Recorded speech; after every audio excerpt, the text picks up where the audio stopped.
Assalamualaikum warahmatullahi wabarakatuh. Nama saya Roza Amelia, NIM 2020 153 1336, Prodi Manajemen Pendidikan Islam, Lokal 2 MPIA 1, mata kuliah Filsafat Umum dengan dosen pembimbing Bapak Amiruddin SPDI MPDI. Di sini saya akan menjelaskan jawaban tentang periodisasi atau abad filsafat. Dikelompokkan menjadi 4 periode, mulai dari filsafat abad Yunani kuno sampai abad 21 Masehi sekarang. Masing-masing periode mempunyai karakteristik atau ciri khas objek kajiannya masing-masing. Di sini saya akan menjelaskan yang pertama, yaitu nama atau istilah 4 periode tersebut. Periode Yunani kuno, periode Islam, masa Renaissance, dan periode kontemporer. Yang kedua yaitu awal dan akhir periode tersebut. Yunani kuno. Periode Yunani kuno merupakan sebuah awal dari berkembangnya ilmu pengetahuan modern. Seperti saat ini, yang paling ekstensi dalam perkembangan ilmu pada era ini adalah filsafat yang merupakan induk dari setiap ilmu pengetahuan. Zaman Yunani kuno dipandang sebagai zaman keemasan filsafat karena pada masa ini orang memiliki kebebasan mengungkapkan ide-ide atau pendapatnya. Bangsa Yunani tidak menerima pengalaman yang didasarkan pada sikap yang menerima begitu saja, melainkan dengan sikap yang senang menganalisa atau mempelajari sesuatu secara kritis. Sikap kritis inilah yang menjadikan bangsa Yunani mampu menjadi ahli pikir terkenal sepanjang masa. Pada masa ini, filsafat lebih bercorak kosmosentris, artinya para filsuf pada waktu itu memusatkan perhatian mereka terhadap masalah-masalah yang berkaitan dengan asal mula terjadinya alam semesta. Mereka berupaya mencari jawaban tentang prinsip pertama dari alam semesta, karena itulah mereka dikenal dengan julukan filsuf-filsuf alam. Selain berkembangnya filsafat, hasil pemikiran para tokoh-tokoh besar seperti Aristoteles, Plato, Herodotus, dan lain-lain juga telah mampu melahirkan berbagai disiplin ilmu lain seperti ilmu komunikasi dan ilmu politik. Peradaban dalam sejarah Yunani yang dimulai dari periode Yunani Arkais pada abad ke-8 sampai ke-6 Masehi hingga berakhir pada zaman kuno dan dimulainya abad pertengahan awal. Peradaban ini mencapai puncaknya pada periode abad ke-5 sampai abad ke-4 sebelum Masehi. Pada periode klasik ini, Yunani dipimpin oleh negara-negara kota Athena dan berhasil menghalau serangan kekaisaran Persia. Masa keemasan Athena berakhir dengan takluknya Athena kepada Sparta dalam perang Peloponnesos pada tahun 404 sebelum Masehi. Seiring penaklukan oleh Alexander Agung, kebudayaan Yunani yang dikenal sebagai peradaban Helenistik berkembang mulai dari Asia Tengah sampai ujung barat Laut Tengah. Istilah Yunani kuno ditetapkan pada wilayah yang menggunakan bahasa Yunani. Pada zaman kuno, wilayahnya tidak hanya terbatas pada semenanjung Yunani modern, tapi juga termasuk wilayah lain yang didiami orang-orang Yunani, di antaranya Siprus dan Kepulauan Aegea, pesisir Anatolia, Sisilia dan bagian selatan Italia, serta pemukiman Yunani lain yang tersebar sepanjang pantai Kolkis, Ilia, Tarikia, Mesir, Kyrenaika, Galia Selatan, Semenanjung, Libera Timur dan Timur Laut, Iberia dan Taurika.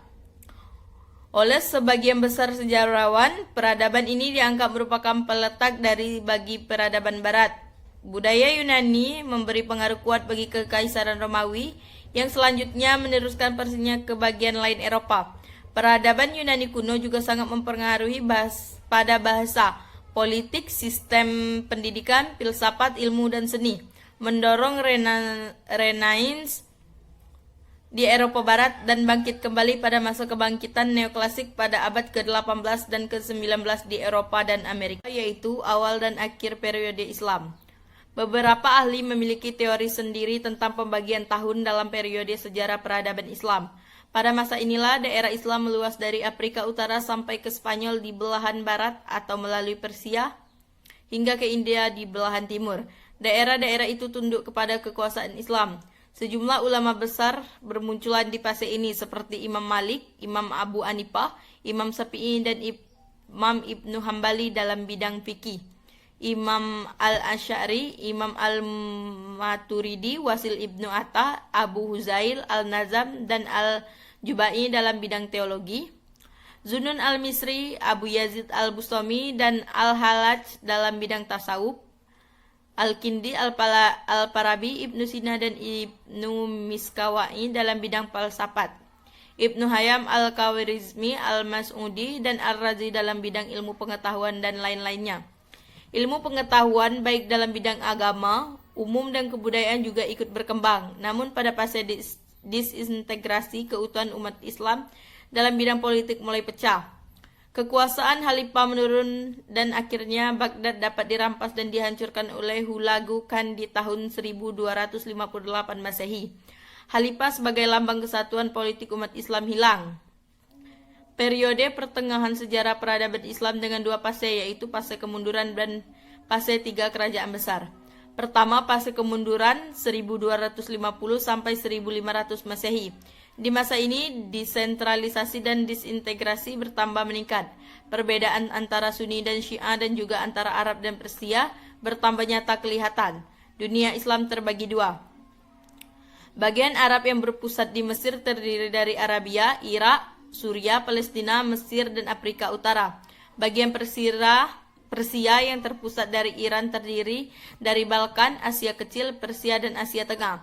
Kebudayaan Persia mendesak kebudayaan Arab. Kedua, fase tiga kerajaan besar 1500 sampai 1700 Masehi. Dan masa kemunduran 1700 sampai 1800 Masehi. Tiga kerajaan besar tersebut adalah Kerajaan Utsmani di Turki, Kerajaan Safawi di Persia, dan Kerajaan Mughal di India. Sama seperti fase sebelumnya, perhatian pada ilmu pengetahuan kurang sekali di masa ini. Ujungnya adalah umat Islam semakin mundur dan statis saat tiga kerajaan mendapat banyak tekanan. Masa kemunduran Kerajaan Safawi dihancurkan oleh serangan-serangan bangsa Afgan. Kerajaan Mughal diperkecil oleh pukulan-pukulan raja-raja India. Kerajaan Utsmani terpukul di Eropa. Periode modern. Periode modern 1800 sampai sekarang merupakan zaman kebangkitan umat Islam. Umat Islam sadar bahwa di barat telah timbul peradaban baru yang lebih tinggi dan menjadi ancaman. Itu dimulai sejak jatuhnya Mesir ke tangan barat. Pada periode modern, umat Islam heran melihat kebudayaan dan kemajuan barat. Raja-raja dan para pemuka Islam mulai memikirkan bagaimana meningkatkan mutu dan kekuatan umat Islam kembali. Karena umat Islam heran melihat alat-alat ilmiah seperti teleskop, mikroskop, dan alat-alat untuk percobaan kimiawi dan dua set alat percetakan dengan huruf Latin, Arab, dan Yunani yang dibawa serta oleh Napoleon. Jadi periode modern ini timbullah pemikiran-pemikiran ide mengapa umat Islam lemah, mundur, dan bagaimana mengatasi dan perlu adanya pembaruan dalam Islam. Yang ketiga yaitu awal dan akhir dari periode masa Renaissance. Renaissance atau abad pembaruan adalah kurun waktu abad ke-15 sampai abad ke-16 di dalam sejarah Eropa yang merupakan masa peralihan dari abad pertengahan ke zaman modern. Renaissance bermula sesuai krisis akhir abad pertengahan dan berkaitan dengan perubahan sosial besar-besaran. Menurut para pendukung Renaissance panjang, Renaissance adalah kurun waktu dari abad ke-14 sampai ke abad ke-17. Pandangan tradisional lebih menyoroti aspek-aspek permulaan zaman modern dari Renaissance sehingga berpendapat bahwa Renaissance adalah keterlepasan dari masa lampau, tetapi adalah banyak sejarawan dewasa ini lebih menyoroti aspek-aspek abad pertengahannya sehingga berpendapat bahwa Renaissance adalah kelanjutan dari abad pertengahan. Landasan intelektual dari Renaissance adalah paham humanisme yang digali dari konsep humanitas Romawi dan ajaran filsafat Yunani klasik yang kembali diminati orang. Misalnya ajaran filsafat Protagoras bahwa manusia adalah tolak ukur dari segala sesuatu. Pemikiran baru ini mengajawantah di bidang seni rupa, arsitektur, politik, ilmu pengetahuan, dan kesusastraan. Contoh-contoh awalnya adalah perkembangan perspektif dalam pembuatan lukisan cat minyak dan dihidupkannya kembali kepandaian membuat beton, sekalipun penemuan huruf lepas logam mempercepat penyebarluasan ide-ide sejak akhir abad ke-15. Perubahan-perubahan Renaissance tidaklah seragam di seluruh Eropa. Jejak-jejak pertama perubahan Renaissance tampak di Italia. Seawal-awalnya pada akhir abad ke-13 teristimewa dengan munculnya karya-karya tulis Dante dan karya-karya lukis Giotto. Sebagai gerakan budaya Renaissance mencakup pengembangan inovatif di bidang kesusastraan Latin maupun bahasa sehari-hari yang diawali dengan dihidupnya kembali kegiatan belajar mengajar yang berasaskan sumber-sumber pustaka klasik pada abad ke-14. Pengembangan perspektif linear maupun teknik-teknik lain di bidang seni lukis dengan tujuan menghadirkan realitas yang lebih alami pada lukisan, serta reformasi pendidikan yang dilakukan berangsur-angsur, tetapi menyebar luas kemana-mana. Kontribusi Renaissance di bidang politik adalah pengembangan kebiasaan-kebiasaan dan konvensi diplomasi, sementara kontribusinya di bidang ilmu pengetahuan adalah tumbuhnya sikap mengandalkan observasi dan penalaran induktif. Meskipun pada masa Renaissance terjadi revolusi dan berbagai usaha peningkatan intelektual serta ilmu sosial, dan kegiatan perbankan serta akuntansi modern mulai dikenal orang. Seperti Renaissance lebih dikenal karena pengembangan dan kontribusi-kontribusi artistik dari tokoh-tokoh serba bisa seperti Leonardo da Vinci dan Michelangelo yang mengilhami pencetusan istilah manusia Renaissance. Sesudah mengalami masa kebudayaan tradisional yang sebetulnya diwarnai oleh ajaran Kristiani, orang-orang kini mencari orientasi dan inspirasi baru sebagai alternatif dari kebudayaan Yunani Romawi sebagai satu-satunya kebudayaan lain yang mereka kenal dengan baik. Kebudayaan klasik ini dipuja dan dijadikan model serta dasar sebagai seluruh peradaban manusia. Dalam dunia politik, budaya Renaissance berkontribusi dalam pengembangan konvensi diplomasi, sedangkan dalam ranah ilmu pengetahuan, gerakan Renaissance membantu meningkatkan ketergantungan atau kebutuhan atas hasil pengamatan atau observasi.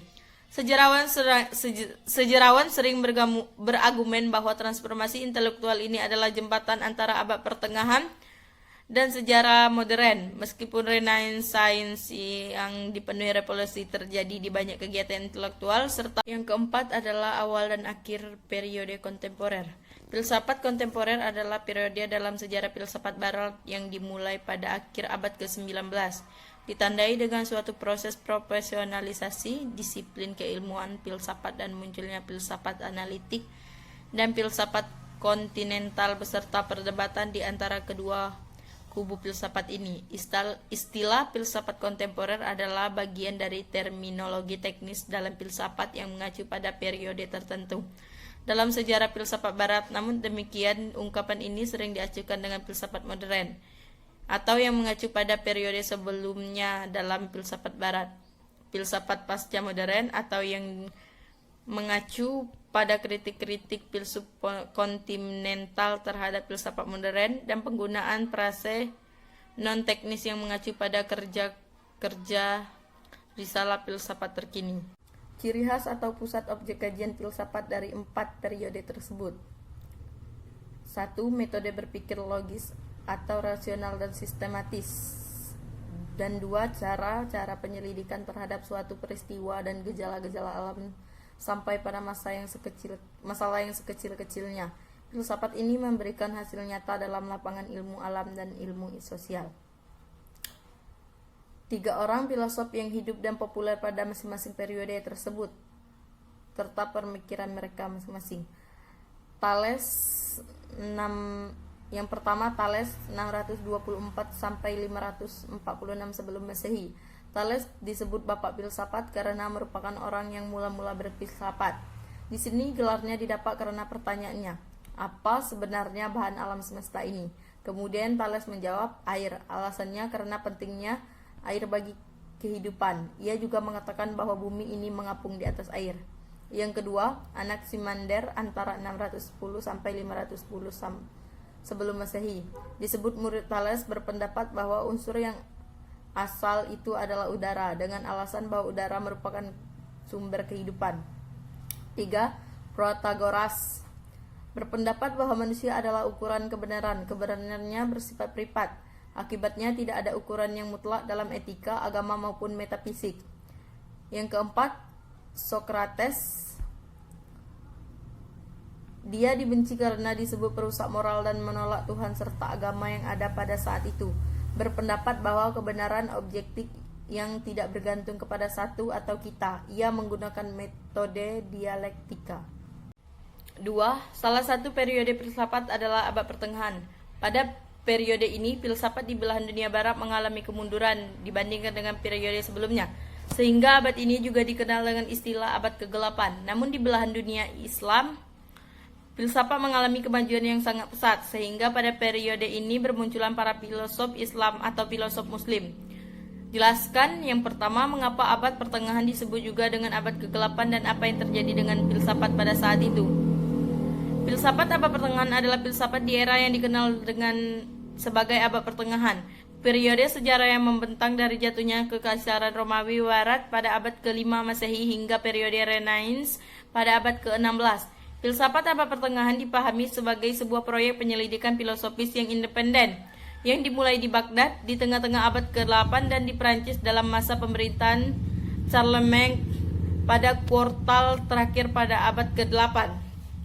Periode ini juga didefinisikan sebagai proses menemukan kembali budaya kuno yang pernah berkembang pada masa Yunani dan Romawi pada periode klasik, dan juga kebutuhan untuk mengatasi masalah teologis dan untuk mengintegrasikan ajaran suci dengan pembelajaran sekuler. Filsafat berada di antara ketujuh ilmu humaniora. Sejarah filsafat abad pertengahan lazimnya dibagi menjadi dua periode. Periode di barat Latin mengikuti awal abad pertengahan sampai abad ke-12 ketika karya-karya Aristoteles dan Plato dilestarikan dan diberdayakan, serta pada masa keemasan di sekitar abad ke-12, ke-13, dan ke-14 di barat Latin yang merupakan puncak dari pengembalian filsafat kuno yang diperoleh kembali dari para pemikir di dunia berbahasa Arab dan perkembangan yang signifikan di bidang filsafat agama, logika, dan metafisika. Era abad pertengahan umumnya dipandang remeh oleh para humanis di zaman Renaissance, lantaran mereka melihat filsafat pada abad pertengahan sebagai periode barbar yang menengahi filsafat pada periode klasik dari kebudayaan Yunani dan Romawi, dan kelahiran kembali budaya pagan klasik tersebut pada zaman Renaissance. Sejarawan modern menganggap era abad pertengahan merupakan periode dalam kronologi perkembangan filsafat. Jelaskan mengapa dan bagaimana filsafat Islam pada abad itu bisa mengalami perkembangan yang pesat. Apa yang dilakukan oleh para penguasa dan filosof Muslim pada saat itu. Sebelum lebih lanjut membicarakan filsafat Islam, terlebih dulu perlu ditegaskan apa yang dimaksud dengan filsafat Islam di sini. Filsafat Islam dimaksudkan adalah filsafat dalam perspektif pemikiran orang Islam. Seperti juga pendidikan Islam adalah dimaksudkan pendidikan dalam perspektif orang Islam. Karena berdasarkan perspektif pemikiran orang, maka kemungkinan keliru dan bertentangan satu sama lain adalah hal yang wajar. Filsafat berasal dari bahasa Yunani, philo dan sophia. Philo berarti cinta dan sophia berarti kebijaksanaan atau kebenaran. Sedangkan menurut istilah, filsafat diartikan sebagai upaya manusia untuk memahami secara radikal dan integral serta sistematik mengenai Tuhan, alam semesta, dan manusia, sehingga dapat menghasilkan pengetahuan tentang bagaimana hakikatnya sejauh yang dapat dicapai akal manusia dan bagaimana sikap manusia itu seharusnya. Setelah mencapai pengetahuan tersebut, Harun Nasution menggunakan istilah filsafat dengan falsafat atau falsafa, karena menurutnya filsafat berasal dari kata Yunani, philein dan sophos. Kemudian orang Arab menyesuaikan dengan bahasa mereka falsafa atau falsafat dari akar kata falsafa, yufalsifu, falsafatan, wa filsafatan, dengan akar kata wazan, fa'lala. Musa Asy'ari menjelaskan bahwa hakikat filsafat Islam adalah filsafat yang bercorak Islam, yang dalam bahasa Inggris dibahasakan menjadi Islamic philosophy, bukan the philosophy of Islam, yang berarti berpikir tentang Islam. Dengan demikian, filsafat Islam adalah berpikir bebas, radikal, yang berada pada taraf makna, yang mempunyai sifat, corak, dan karakter yang dapat memberikan keselamatan dan kedamaian hati. Dengan demikian, filsafat Islam tidak netral, melainkan memiliki keberpihakan atau komitmen kepada keselamatan dan kedamaian. Menurut Al-Farabi dalam kitabnya Tahsil al-As-Sa'dah, filsafat berasal dari Keldania atau Babilonia, kemudian pindah ke Mesir, lalu pindah ke Yunani. Suryani dengan dan akhirnya sampai ke Arab. Filsafat pindah ke negeri Arab setelah datangnya Islam. Karena itu filsafat yang pindah ke negeri Arab yang dinamakan filsafat Islam. Walaupun di kalangan para sejarawan banyak yang berbeda pendapat dalam penamaan filsafat yang pindah ke Arab tersebut. Namun kebanyakan di antara mereka menyimpulkan bahwa filsafat yang pindah tersebut adalah filsafat Islam. Dalam perspektif Islam, filsafat merupakan upaya untuk menjelaskan cara Allah menyampaikan kebenaran atau yang hak dengan bahasa pemikiran yang rasional. Sebagaimana kata Al-Kindi bahwa filsafat adalah pengetahuan tentang hakikat hal ihwal dalam batas-batas kemungkinan manusia. Ibnu Sina juga mengatakan bahwa filsafat adalah penyempurnaan jiwa manusia melalui konseptualisasi hal ihwal dan penimbangan kebenaran teoretis dan praktis dalam batas-batas kemampuan manusia. Karena dalam ajaran Islam di antara nama-nama Allah juga terdapat kebenaran, maka tidak terelakkan bahwa terdapat hubungan yang erat antara filsafat dan agama. Pada zaman dulu, di kalangan umat Islam, filsafat Islam merupakan kisah perkembangan dan kemajuan ruh. Begitu pula mengenai ilmu pengetahuan Islam, sebab menurut Al-Quran, seluruh fenomena alam ini merupakan petunjuk Allah, sebagaimana diakui oleh Rosenthal, bahwa kebenaran wahyu sebagai hukum Allah dan ketidakmampuan akal untuk memahami Allah sepenuhnya juga menegaskan bahwa wahyu tidak bertentangan dengan akal. Filsafat Islam jika dibandingkan dengan filsafat umum lainnya telah mempunyai ciri tersendiri sekalipun objeknya sama. Hal ini karena filsafat Islam itu tunduk terikat oleh norma-norma filsafat. Filsafat Islam berpedoman pada ajaran Islam. 5 filosof muslim yang populer pada abad pertengahan itu, serta keahlian mereka masing-masing. Islam adalah agama yang cukup berpengaruh dalam dunia ilmu pengetahuan. Hal ini dikarenakan ada beberapa nama penting dalam ilmu pengetahuan kuno maupun modern. Yang pertama, Al-Kindi. Al-Kindi bernama lengkap Yakub bin Isa Al-Kindi. Lahir di Kufa tahun 188 Hijriah dan wafat di Baghdad pada 260 Hijriah. Berkat kontribusinya di bidang filsafat, Al-Kindi tersohor dengan julukan filsuf Arab. Selama masa hidupnya, Al-Kindi terbilang ilmuwan yang produktif. Ia menulis banyak karya di sejumlah disiplin ilmu, mencakup metafisika, etika, logika, psikologi, farmakologi, metafisika, matematika, astrologi, optik, dan lain sebagainya. Yang kedua yaitu Al-Farabi. Al-Farabi bernama lengkap Abu Nas Muhammad Ibnu Tarkan Ibnu Uzlaq Al-Farabi. Lahir di Parab, Traksiona pada 258 Hijriah dan wafat di Damaskus, Suriah pada tahun 339 Hijriah. Sejak kecil, Al-Farabi dianggap sebagai sosok berbakat istimewa. Ia menguasai banyak bahasa dengan konsentrasi Arab, Persia, Turki, dan Kurdi. Yang ketiga, Ibnu Haytham. Ibnu Haytham bernama asli Abu Ali Muhammad Al-Hasan bil Haytham. Lahir di Basra pada 354 Hijriah dan meninggal dunia pada 430 Hijriah. Hingga sekarang Ibnu Haytham dikenal sebagai Bapak Optik Modern. Di Barat ia dikenal dengan nama Al-Hazen. Ibnu Haytham menjelaskan bagaimana cara kerja optik mata manusia dalam menangkap gambar secara detail. Analisisnya mengenai cara kerja mata dan pengobatannya masih dipelajari hingga saat ini. Yang keempat yaitu Ibnu Sina. Nama lengkapnya adalah Abu Ali Al-Husain Ibnu Abdullah Ibnu Sina. Lahir di desa Abshana dekat Bukhara, kini termasuk Uzbekistan, pada 370 Hijriah dan wafat pada 428 Hijriah di Hamazan. Kemungkinan berada di wilayah Persia atau Iran. Ibnu Sina menguasai bahasa Arab, geometri, fisika, logika, ilmu hukum Islam, teologi, dan ilmu kedokteran. Pada usia 17 tahun ia menjadi amat terkenal dan dipanggil untuk mengobati Pangeran Samani Nuh bin Mansur. Yang kelima, Al-Ghazali. Al-Ghazali lahir di Tus, Iran pada 450 Hijriah dan wafat pada 505 Hijriah. Ia bernama asli Abu Hamid Al-Ghazali. Al-Ghazali dianggap sebagai filsuf dan teolog terkenal di abad pertengahan. Di Barat ia dikenal dengan sebutan Al-Ghazal. Al-Ghazali memperoleh pendidikan madrasah Imam Al-Juwaini. Ia belajar mazhab Syafi'i dan mendalami teologi Islam dan tasawuf. Berkat pengetahuannya yang luas dan dalam, ia dipercaya pemimpin Universitas Nizamiyah di Baghdad dan sekaligus menjadi guru besarnya. Bukunya yang berjudul Ihya Ulumuddin, Tahafut Al-Falasifah, dan lain sebagainya terus dipelajari di berbagai belahan dunia hingga sekarang.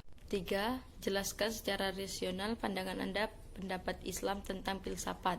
Dibolehkan atau dilarang, sekaligus tuliskan pula dalil atau nasnya yang relevan. Al-Quran dan literatur hukum Islam sama sekali tidak menyebutkan kata hukum Islam sebagai salah satu istilah. Yang ada di dalam Al-Quran adalah kata syariah, fikih, hukum Allah, dan seakar dengannya. Istilah hukum Islam merupakan terjemahan dari Islamic law dalam literatur barat. Istilah ini kemudian menjadi populer untuk lebih memberikan kejelasan tentang makna hukum Islam. Maka perlu diketahui lebih dulu arti masing-masing kata. Kata hukum secara etimologi berasal dari akar kata bahasa Arab, yaitu hakama yahkumu, yang kemudian bentuk masdarnya menjadi hukman. Lafaz al-hukmu adalah bentuk tunggal dan dari bentuk jamak al-ahkam. Berdasarkan kata hakama tersebut kemudian muncul kata al-hikmah yang berarti kebijaksanaan. Hal ini dimaksudkan bahwa orang yang memahami hukum kemudian mengamalkan dalam kehidupan sehari-hari maka dianggap sebagai orang yang bijaksana. Arti lain yang muncul dari akar kata tersebut adalah kendali atau kekangan kuda, yakni bahwa keberadaan hukum pada hakikatnya adalah untuk mengendalikan atau mengekang seorang dari hal-hal yang dilarang oleh agama. Makna mencegah atau menolak juga menjadi salah satu arti dari lafaz hukmu yang memiliki akar kata hakama tersebut. Mencegah ketidakadilan, mencegah kezaliman, mencegah penganiayaan, dan menolak mafsadat lainnya. 4. Idealisme dan materialisme adalah dua aliran filsafat yang selalu bertentangan sejak dulu, bahkan sampai sekarang, terutama dalam merumuskan kebenaran realitas. Jelaskan konsep kebenaran realitas yang ditawarkan oleh masing-masing aliran filsafat idealisme dan materialisme, serta tuliskan pula para tokoh masing-masing aliran tersebut. Idealisme adalah salah satu aliran filsafat pendidikan yang berpaham bahwa pengetahuan dan kebenaran tertinggi adalah ide. Semua bentuk realita adalah manifestasi dalam ide. Karena pandangannya yang idealis, itulah idealisme yang sering disebut sebagai lawan dari aliran alirisme. Tetapi aliran ini justru muncul atas feedback realisme yang menganggap realitas sebagai kebenaran tertinggi. Idealisme menganggap bahwa yang konkret hanyalah bayang yang terdapat dalam akal pikiran manusia. Kaum idealisme sering menyebutkan dengan ide atau gagasan. Seorang realisme tidak menyetujui pandangan tersebut. Kaum realisme berpendapat bahwa yang ada itu adalah yang nyata, real, empiris, bisa dipegang, bisa diamati, dan lain-lain. Dengan kata lain, sesuatu yang nyata adalah sesuatu yang bisa dihindarkan. Dalam konteks pendidikan, paham ini mencita-citakan pemikiran atau ide tertinggi secara kelembagaan institusional. Maka pendidikan akan didominasi oleh fakultas atau jurusan filsafat pemikiran. Pendidikan, di ranah pendidikan dasar, didominasi oleh konsep-konsep dan pengertian-pengertian secara definitif tentang segala sesuatu, tetapi menurut psikologi perkembangan peserta didik, terdapat tahap-tahap perkembangan pemikiran siswa. Idealisme juga merupakan suatu aliran yang mengedepankan akal pikiran manusia, sehingga sesuatu yang bisa terwujud atas dasar pikiran manusia. Dalam pendidikan, idealisme merupakan suatu aliran yang berkontribusi besar demi kemajuan pendidikan. Hal tersebut bisa dilihat dari metode dan kurikulum yang digunakan. Idealisme mengembangkan pemikiran peserta didik, sehingga menjadikan peserta didik mampu menggunakan akal pikiran atau idenya dengan baik dalam mengembangkan ilmu pengetahuan. Tokoh-tokoh idealisme. 1. Plato. Menurut Plato, kebaikan merupakan hakikat tertinggi dalam mencari kebenaran. Tugas ide adalah memimpin budi manusia dan menjadi contoh bagi pengalaman. Siapa saja yang telah mengetahui ide, maka manusia akan mengetahui jalan yang pasti dan menggunakan ide tersebut sebagai alat untuk mengukur, mengklarifikasi, menilai sesuatu yang dialami di kehidupan sehari-hari. 2. Immanuel Kant. Ia menyebutkan bahwa filsafat idealisme transendental atau idealis. Kritik menitik beratkan pada pemahaman tentang sesuatu itu datang dari akal murni dan yang tidak bergantung pada sebuah pengalaman. 3. G.W.F. Hegel. Inti dari filsafat Hegel adalah konsep Geist atau roh atau spirit, atau istilah yang diilhami oleh agamanya. Ia berusaha menghubungkan yang mutlak dengan yang tidak mutlak. Yang mutlak itu roh atau jiwa menjelma pada alam dengan pemikiran sadar ia akan dirinya. Yang keempat, yaitu David Hume. Model pemikiran Hume bercorak skeptis, di mana ide dan rasio tidak melebihi pengalaman. Ia sangat menekankan aspek pengalaman daripada rasionalitas dalam menjelaskan segala sesuatu. Ia juga berusaha mengkritisi keyakinan-keyakinan atau tradisi yang sudah ada sebelumnya. Meski demikian, Hume juga menyadari keterbatasan akal budi yang mengungkapkan sesuatu. Hume juga berpendapat bahwa moral hanya berdasarkan pada perasaan. Yang kelima, Al-Ghazali. Al-Ghazali merupakan organut paham idealisme. Ia termasuk kelompok sufistik yang banyak menaruh perhatian besar terhadap pendidikan, karena pendidikanlah yang banyak menentukan corak kehidupan suatu bangsa dan pemikirannya. Al-Ghazali lebih cenderung pada paham empirisme. Itu disebabkan karena ia sangat menekankan pengaruh pendidikan terhadap anak didik. Menurut Al-Ghazali, seorang anak bergantung pada orang tua yang mendidiknya. Materialisme berasal dari kata materi dan isme. Materi artinya bahan atau sesuatu yang tampak. Aliran materialisme berisikan ajaran tentang kebendaan yang merupakan sumber dari segala. Aliran materialisme suatu aliran filsafat yang mengakui dengan kebendaan, di mana benda merupakan sumber segalanya, sedangkan materialistis adalah sesuatu yang mementingkan kebendaan menurut materialisme. Tokoh-tokoh aliran materialisme. Yang pertama yaitu Demokritos. Ia merupakan pelopor materialisme klasik yang disebut juga Autonisme. Yang kedua, Julian de la Mettrie. Ia beranggapan bahwa manusia dan binatang tidak ada perbedaan karena semua adalah mesin. Ia mengatakan bahwa badan tanpa jiwa mungkin hidup, tetapi jiwa tanpa badan tidak akan pernah ada. Ketiga yaitu Ludwig Feuerbach. Ia mengemukakan suatu metafisika, suatu etika yang humanistis, dan suatu epistemologi yang menjunjung tinggi pengenalan indrawi, idealisme Hegel. Rasionalisme dan empirisme adalah dua aliran filsafat yang juga selalu berseberangan, ide, gagasan, dan pemikiran. Misalnya mereka berpendapat bahwa tentang sumber pengetahuan atau sumber kebenaran yang mencukupi dan layak dipercaya. Jelaskan pemikiran atau gagasan dua aliran filsafat tersebut berdasarkan masalah tersebut. Selanjutnya, kritisi ide atau pemikiran kedua aliran tersebut, apa kekurangannya dan apa kelebihannya.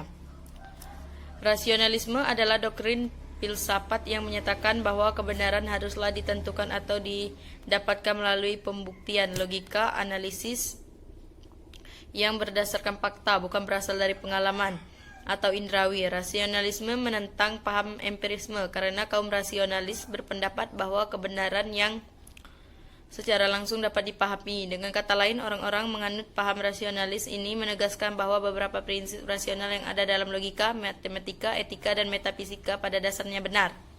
Rasionalisme ada dua macam, dalam bidang agama dan bidang filsafat. Dalam bidang agama, rasionalisme adalah lawan otoritas, dan dalam bidang filsafat, rasionalisme adalah lawan empirisme. Rasionalisme dalam bidang agama biasanya digunakan untuk mengkritik ajaran agama. Rasionalisme dalam bidang filsafat terutama berguna sebagai teori pengetahuan. Sebagai lawan empirisme, rasionalisme berpendapat bahwa sebagian penting pengetahuan datang dari penemuan akal. Contoh paling jelas ialah pemahaman kita tentang logika dan matematika. Penemuan logika dan matematika begitu pasti. Kita tidak hanya melihatnya sebagai benar, tetapi lebih dari itu kita melihatnya sebagai kebenaran yang tidak mungkin salah, kebenaran universal. Rasionalisme mempunyai kemiripan dari segi ideologi dan tujuan dengan humanisme dan ateisme, dalam hal bahwa mereka bertujuan untuk menyediakan sebuah wahana bagi diskursus sosial dan filsafat luar kepercayaan agamaan atau tahayul. Meskipun begitu, ada perbedaan dengan kedua. Empirisme adalah suatu aliran dalam filsafat yang menyatakan bahwa semua pengetahuan berasal dari pengalaman manusia. Empirisme menolak anggapan bahwa manusia telah membawa fitrah pengetahuan dalam dirinya ketika dilahirkan. Empirisme lahir di Inggris dengan 3 eksponennya, adalah David Hume, George Berkeley, dan John Locke. Ajaran empirisme memberikan kebimbangan kepada sains dan agama pada zaman modern filsafat, sehingga dapat diasumsikan mengecilkan peranan akal. Istilah empirisme sendiri berasal dari bahasa Yunani, empirin, yang berarti coba-coba atau pengalaman. Sebagai suatu doktrin, empirisme adalah lawan rasionalisme. Untuk memahami isi doktrin ini perlu dipahami lebih dahulu dua ciri pokok empirisme, yaitu mengenal teori tentang makna dan teori tentang pengetahuan. Teori makna dinyatakan sebagai teori tentang asal pengetahuan, yaitu asal-usul idea atau konsep. Sedangkan teori tentang kepengetahuan menyatakan bahwa semua kebenaran adalah kebenaran a posteriori, yaitu kebenaran yang diperoleh melalui observasi.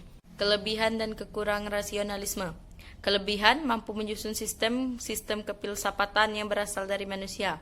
Kelemahan doktrin filsafat rasio cenderung mementingkan subjek daripada objek, sehingga rasionalisme hanya berpikir yang keluar dari akal budinya saja yang benar, tanpa memperhatikan objek-objek rasional secara peka. Yaitu kelebihan dan kelemahan empirisme. Kelebihan, pengalaman indera merupakan sumber pengetahuan yang benar, karena paham empiris mengedepankan fakta-fakta yang terjadi di lapangan. Kelemahannya, indera terbatas, indera menipu, objek yang menipu, indera dan objek sekaligus. Itulah yang dapat saya jelaskan dan saya sampaikan. Kurang dan lebihnya saya mohon maaf. Wassalamualaikum warahmatullahi wabarakatuh.